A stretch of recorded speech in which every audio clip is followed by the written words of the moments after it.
So, good afternoon, everyone, and thanks for joining in. Today's webinar is very, very important because it is on the backdrop of the annual Singapore budget. And today I have got my country partner from Singapore, Kineet, is there, who would help us to Hello, hello. understand and decode. Yeah. Hi. And I've also got Somik from our team. So, why Singapore India corridor is very important? It is very important to understand. Singapore has been India's largest source of FDI for a decade now, which accounts for 25 to 30% of total inflows. In fact, the cumulative inflows as FDI is more than 160 billion USD. And the bilateral trade is around 40 billion as of now, annual bilateral trade. And I was just checking one interesting data, and I got to know that there are more than 8,000 companies which are operating out of Singapore are being run by Indian founders. And India and Singapore is being anchored as the gateway to ASEAN and global capital market. So for Indian founders, Singapore offers regularity and familiarity, and in addition to that, it also helps us to know about the uh, in terms of predictability, banking depth, and strong treaty alignment. And on top of it, Singapore is known for a very stable tax framework. And for Singapore based investors, India represents one of the fastest growing economy, a manufacturing a digital growth engine, and a long term partner. So, without further delay, let me hand over the presentation to Somik, who will coordinate and who will help us to run through this presentation. And thanks again, Kineet, for joining us on this afternoon. And let's kickstart this. Good afternoon, ladies and gentlemen. Thanks for coming in to this webinar. Let me begin this with a simple observation, right? Over the past decade, you see, whenever any Indian companies have thought of going global or thought of going for a global expansion, one destination consistently came to their mind, not because it's their biggest market, but because it's the smartest gateway. It's close to India. It has a very good relationship with global powers, global trade companies. It's a shipping hub, and at the same time, various entities have their offices over here, and hence the destination that we know as Singapore has come to our mind. Today, we are trying to decode what the Singapore Budget 2026 tells us and why specifically it matters to Indian entrepreneurs. Entrepreneurs who are in trade business, who are in SaaS business, who are in IT business, who are in manufacturing business, shipping business, why this budget 2026 will be important for them. So I and my colleague Alok and Kenneth will try to decode each one of the most important factors of this budget, and we will also try to explain the Singapore market as a whole and why it is important for Indian entrepreneurs. Right? So let's understand why Singapore matters to Indian businesses, right? Because today Singapore is actually India's largest foreign investor. So as Alok said, the FDI is doing extremely well. It's the largest source of FDI for the seventh consecutive year, and cumulatively we can value it at $167 billion. That means global investors are comfortable investing into India through Singapore structures.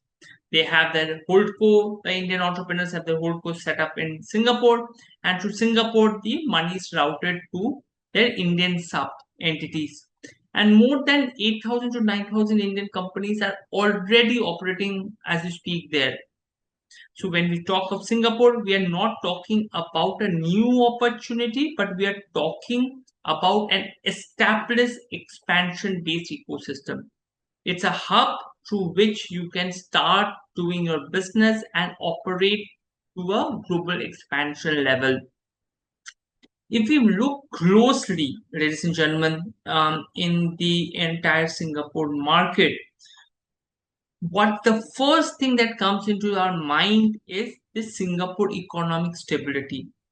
Now, if we see, business don't expand internationally just for opportunities. They expand for predictability. Now, that's where Singapore offers that. It's a stable ecosystem with a very, very uniform, stable policy. It's a very good, strong currency rate. It have a consistent fiscal surplus, and most importantly, which is very important while you expand globally, it's a zero policy shock business. So you when you expand globally, you might want a country where there is a stable policy. Today they are declaring something, tomorrow they are declaring something else. It will never happen in Singapore. And over here, that's the benefit for you when you expand globally. It creates a very safe environment for long term planning.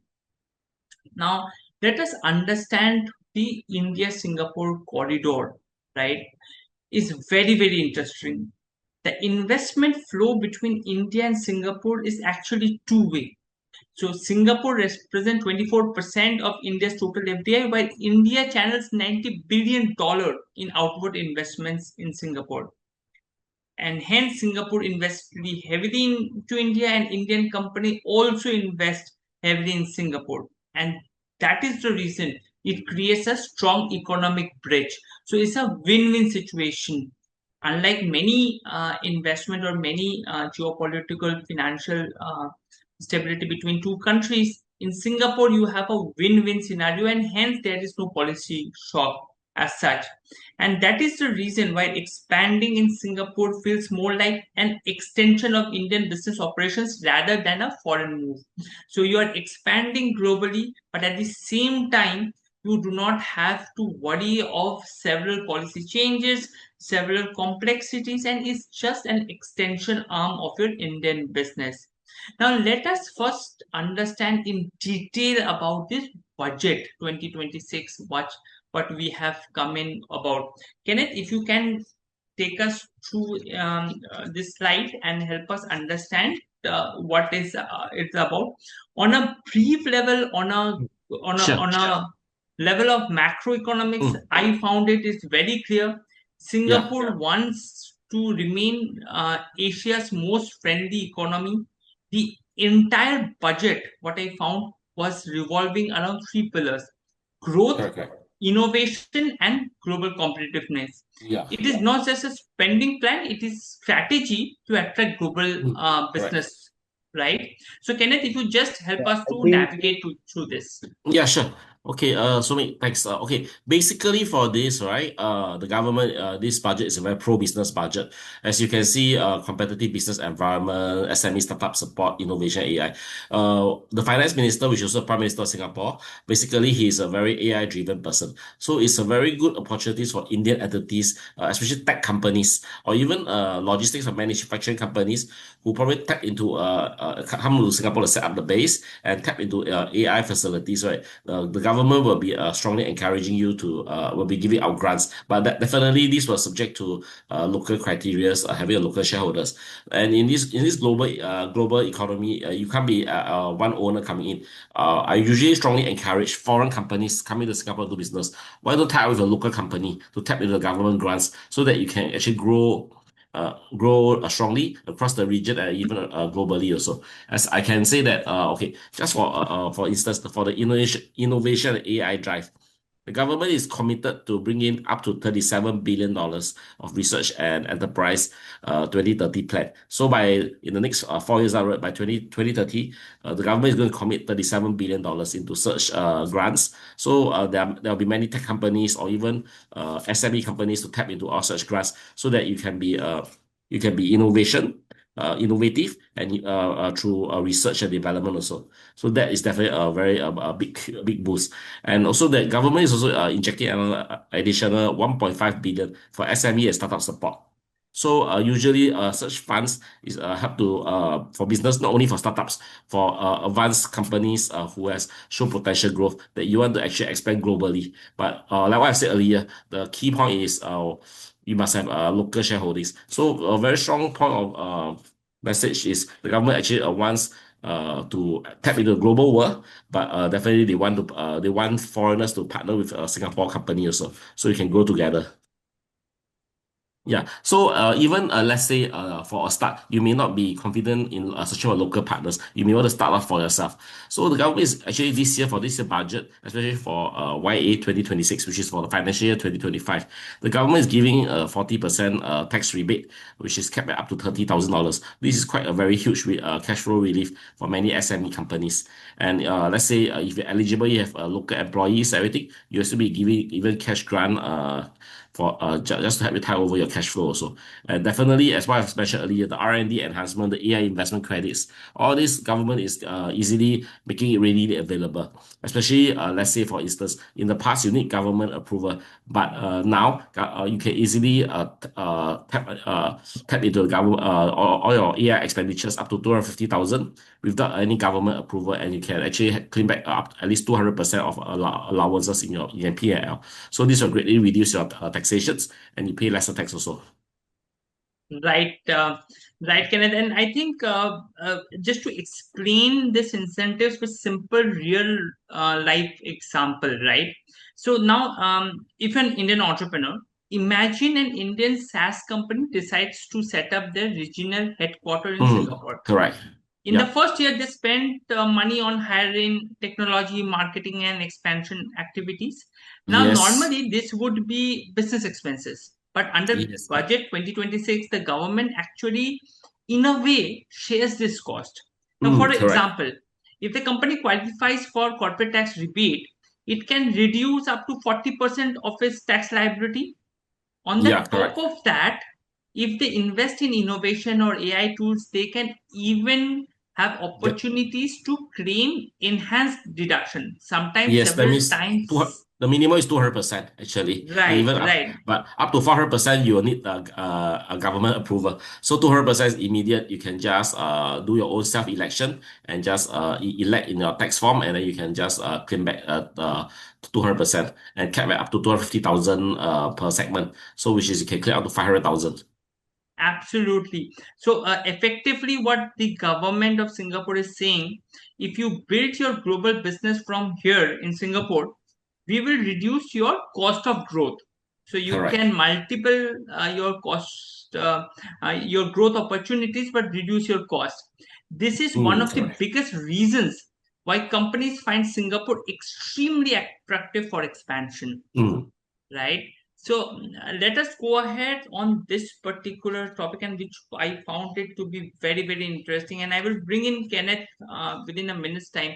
Now, Sure. what I found in this budget was, look where the Singapore government is investing. It is investing Yep. for the future, because this tells I us where the opportunities will come from. The government is putting billions of dollars into our AI, digital infrastructure, and advanced computing. Now, again, a practical example. Suppose an Indian AI startup sets up their operation in Singapore today. Because the government is heavily investing in AI ecosystem, that startup gets to better infrastructure, research support, partnership opportunities, and sometimes even funding programs. This dramatically accelerates their entire growth comparing to other operating in isolation. So what we are seeing is just not incentive, ladies and gentlemen, but a long-term strategy to attract next generation of global clients for global companies. And companies that are entering this opportunity on the early stage will usually benefit the most, right, Kenneth? Yes, correct. Yeah, you're right.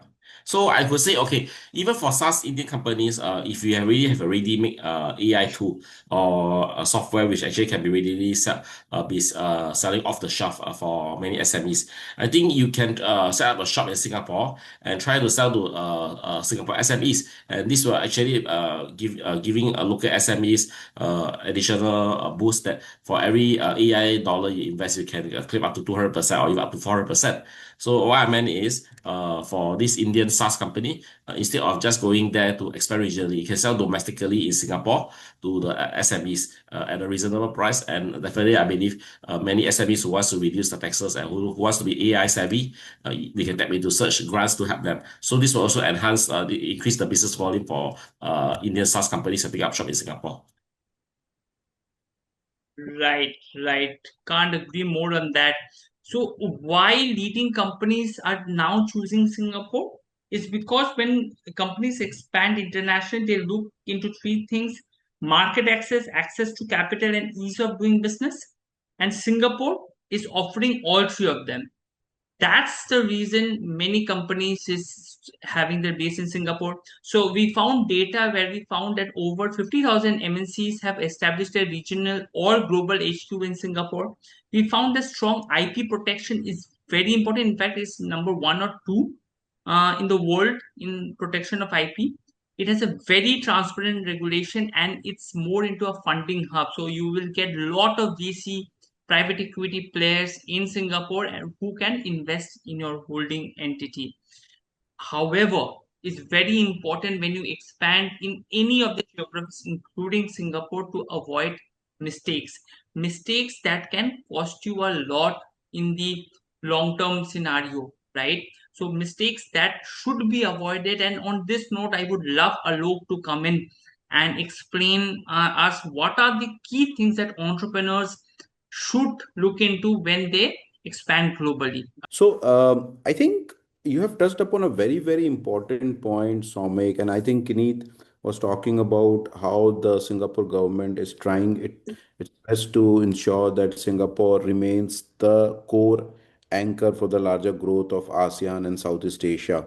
Uh, when you go and create a company for, and this is strictly for Indian founders, when you go and create a company outside India and be it Singapore, as a resident Indian, you need to follow certain laws as per the Indian law, and which are governed mostly by Indian Income Tax Act, the FEMA regulation, and the RBI regulation. Now, and if you do not get the right structure which is compliant, that will backfire in future. And I was discussing this with an entrepreneur yesterday. They are at a Series C now, and they are raising capital. And now, in the larger due diligence, it has been found out that the company which they created in Singapore, it is not compliant under RBI. So it's very important that when you do that, you create the right structure, be it Indian holding in Singapore subsidiary or Singapore holding India subsidiary. That's not important, but how do you create and being compliant? Because if you don't do that, and many of the businesses they also miss grants because they don't understand the eligibility, right? See, you have to understand that Singapore is the hub of innovation. Innovation in health tech, innovation in AI, and and many of the companies actually want to go there and create a pivot or create a pilot projects there.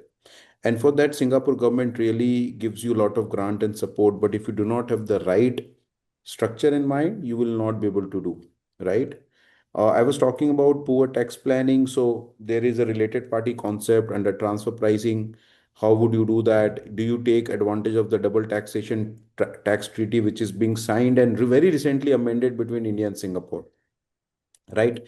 So I think it is very important that as a resident Indian, when you go and create your structure in Singapore, you keep in mind in terms of the holding subsidiary structure, in terms of the main objective of setting up your company there. Uh, Also keep in mind the relationship between your Singapore entity and the Indian entity from a transfer pricing perspective, which entity will do what from a nature of transaction perspective, because that will determine your transfer pricing provisions and the and the taxation around it. And as I was talking about that, if you get into these compliance gaps, then it will really backfire in future. So this is very, very interesting. And somewhere as an organization, we have I think this is the 10th year of our operations in Singapore India corridor, and we have completed 10 years of working together in that corridor. And in our 10 years of experience, we have seen at least 200 companies wherein we've helped them to scale, and they are known unicorns and global startups and funded companies where we have helped them to raise millions and millions of dollars just because we have given them the integrated approach. So it's very important, and thanks Somik for bringing this up, because this really is the anchor for Indian resident founders who want to go and set up companies in Singapore.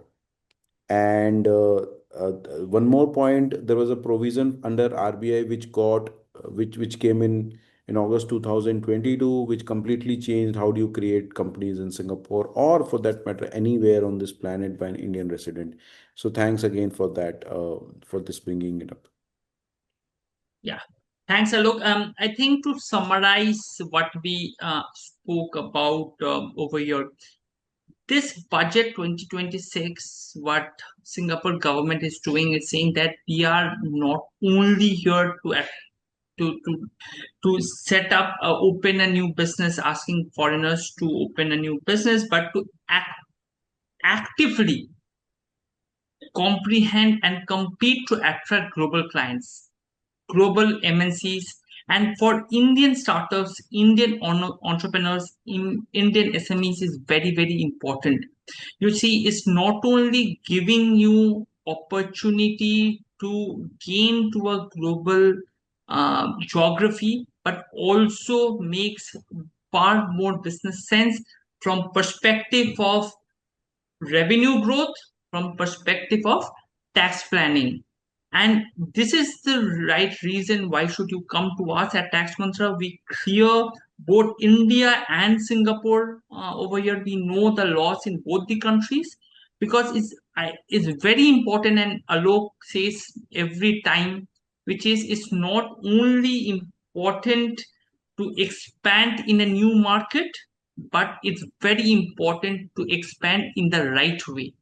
So on this note, I thank both Alok and Kenneth to join in this webinar. Feel free to connect to us at the given numbers over here, and we would love to have a conversation with you and take it this forward. Thank you, ladies and gentlemen, for joining over here. Thanks, Kenneth. Thanks, Alok. Thank you, Sumit. Yeah. Thanks everyone. Thank you. Somik, Thank thanks you. Kineet. Thank Bye. you. Bye, hello. Bye bye.